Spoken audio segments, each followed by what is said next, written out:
My guest here at WFME Reports is Peter G. DeGrassel.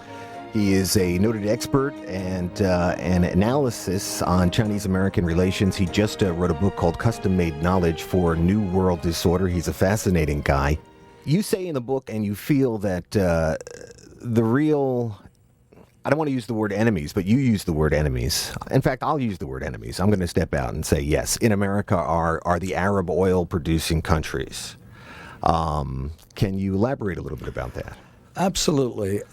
If you look at the profits of oil companies, and while America picks on China for being a quote-unquote totalitarian dictatorship, where is Bush going this week? He's Saudi going Arabia? to Saudi Arabia. Yes. Saudi Arabia is a medieval monarchy. It is the only country in the world that's named after a family. It is the only country in the world that actively supports fundamentalist Islam extremism in the Wahhabi religion. The Wahhabis explicitly call every non-Wahhabi believer an infidel. They mandate that their Sunni followers kill Christians, kill Jews, kill any non-believer in their opinion. The Saudis yet export this form of extremism to all the mosques they build around the world and fund, including here in the tri-state area. Many here in the tri-state area. And it was Saudi Arabia that provided 15 of the 19 suicide bombers on 9/11. It was Saudi Arabia that gave us Osama bin Laden. Yet this medieval dictatorship or monarchy that has brought so much grief to America and is costing American consumers so much at the gas pump is a country that America embraces. And you wonder, as Osama bin Laden has even said, how can America be going around advocating democracy, but yet it will not listen to the voices of the people in Saudi Arabia, a country that will not allow women to even drive or be seen in public with a man.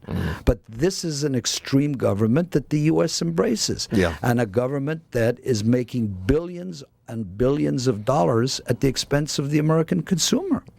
But yet China is blamed. To me, the blame should be put where it belongs. What has China done to hurt America? Did it send suicide bombers? No. Does it ship oil here and charge us exorbitant prices? No. Is China opening up as a country? Yes. Are women and men treated equally? Absolutely. Are all religious freedoms allowed in China?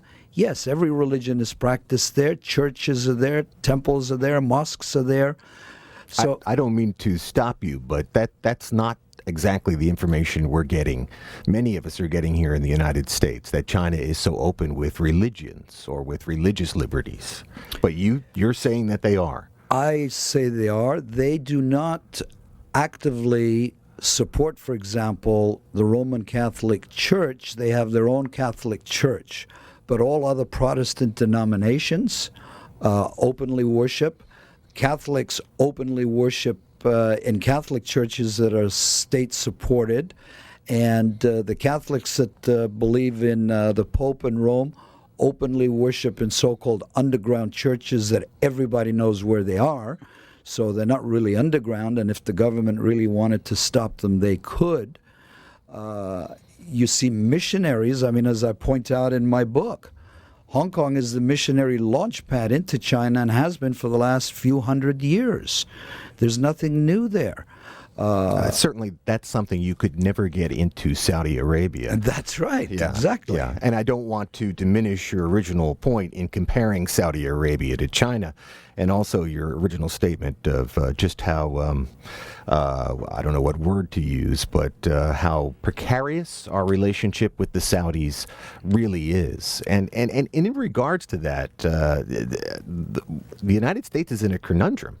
Everything you say about the Saudis is absolutely true, including the fact that they have used all of these petrodollars to promote their very, very sick philosophy or religion around the world, including here in the United States. And I ask all the listeners to check up on the Freedom House report on Saudi hate literature here in the United States. Just Google that and see what's going on.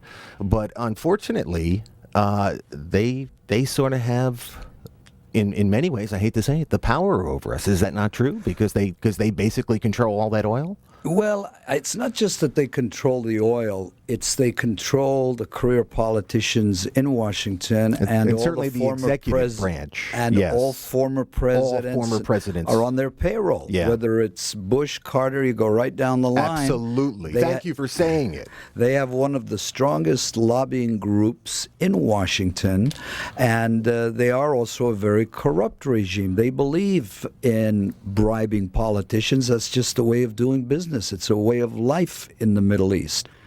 All I can say is fascinating and provocative. Let's talk a little bit about your book, if anybody's interested in getting it. Again, my guest is Peter D. Grassel. He is the author of Custom Made Knowledge for New World Disorder, and it has been absolutely delightful